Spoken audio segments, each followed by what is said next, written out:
I'm gonna listen to some music while I talk to you guys. So I'm gonna have one of my earbuds in. So this year was a shit show. Let's talk about it. I don't know if you had a shit year or if you had a great year. That's honestly your business. This year was probably one of the most emotional years for me in the world. Just not necessarily because of what happened, but just because of the emotional turmoil that I went through.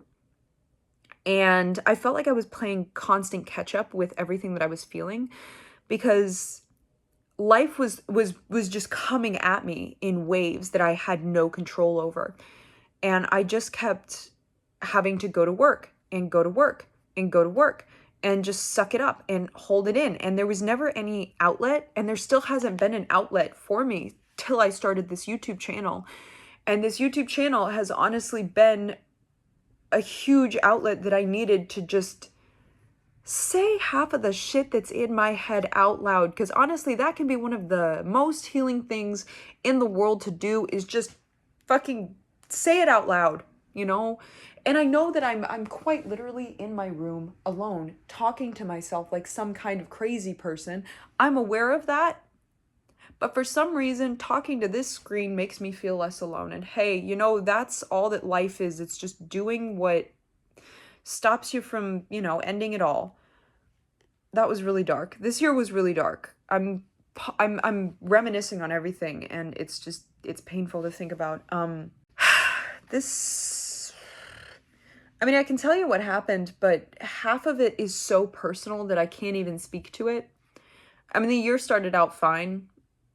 It was good until I had a massive midlife crisis in February. Couldn't figure out what to do with my life. Started thinking about every career possible, taking every career test, doing a million personality tests. Finally decided that I wanted to be either an actress, a screenwriter, or a surgeon. So I sent out applications to all three and started taking acting classes, which I ended up quitting because I felt silly being an actress, even though I was really good at it. I just felt silly. So I quit. But I sent out applications to film schools, acting schools, and biology undergraduate programs. And I got really into running while I was waiting for the application decisions, because obviously there's a couple months in there where you don't really know what's going on. And I was able to get my mile time up from 16-minute miles to 10-minute miles, which I was really happy about. Especially being someone who has POTS, postural orthostatic tachycardic syndrome. I had to eat like half a jar of pickles a day in order to keep running, because you have to keep your sodium up. I also have exercise-induced asthma. Honestly, I don't know why I started running. Given my medical history, I should not be running. I don't know what the fuck is wrong with me. I needed an outlet, and I will not apologize for the way that I chose to save myself. I really needed to run away from my emotions, and here's the funny thing about positive coping mechanisms. You think that you're using them to run away from things, but actually it helps you confront them. So it was really funny. I would just go running and I'd start thinking about things. And even as I was panting and I couldn't breathe and I felt like I was going to pass out, it helped me sort through my emotions, which was really nice. And because I was doing college applications, I had to go through a huge box of old paperwork that I have and find my high school transcripts. And when I was in there, I found this old piece of medical paperwork from a clinic in Florida that I went to that said, get evaluation for Ehlers-Danlos. And I was like, what the hell is that? So I looked it up and it fit me like a fucking glove. It fit me to the T. It basically was a rundown of every single symptom I've ever felt in my entire life. And that scared me. So I immediately found an Ehlers-Danlos specialist here and booked an appointment that was, again, 3 months out.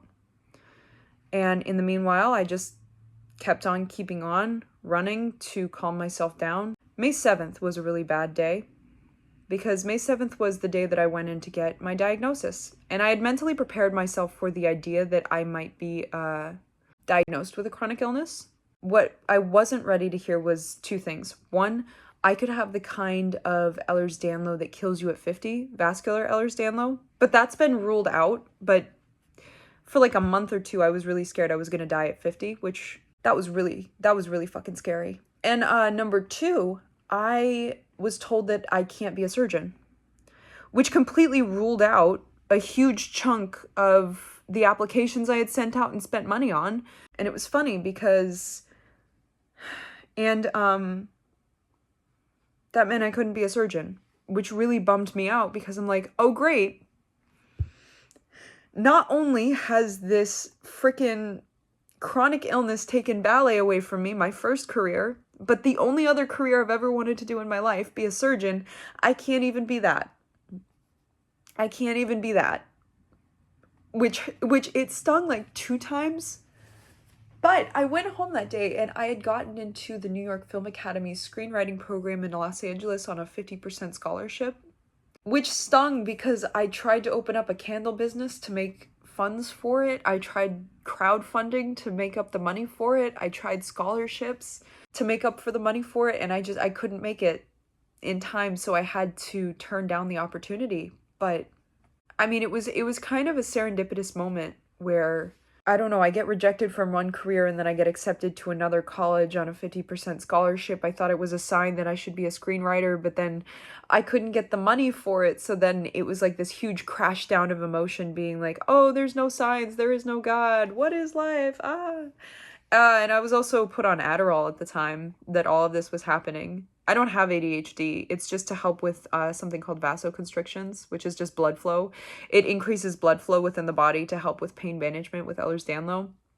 But I wouldn't sleep for like 3-4 days at a time because you can just pop an Adderall and then you don't sleep and you don't feel it either. It was really awful. It was a really, really awful time because, oh my God, I don't remember like May till August. That's when I was on Adderall and I don't remember it. I don't remember a lot of it. I just remember doing things that were just very outlandish and very strange. And the pieces that I can remember from that time, I don't want to repeat. And I'm not proud of who I was at that time.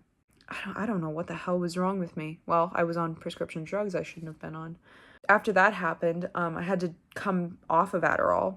And that was just an awful experience. It felt like all of the serotonin and dopamine was just sucked out of my head, which was so strange because it's so weird having there be a pill out there that just gives you happiness and knowing that you can never experience that kind of high ever again. I don't know. I never abused it. Like I said, I've never, abused drugs or anything, but I hate that how happy I was on that drug is something that I might never be able to experience naturally.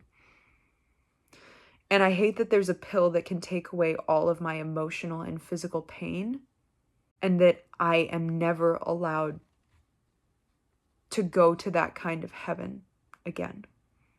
That's a weird feeling.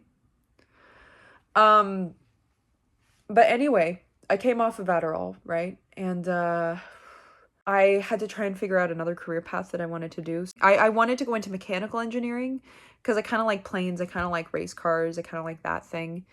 But ultimately, I don't know what I want to do with my life. And I spent like a whole year trying to figure that out. But I mean, Adderall and chronic illness and running and work and all this. And there's so much of this year that I don't even remember, like because of the Adderall, that I'm so confused.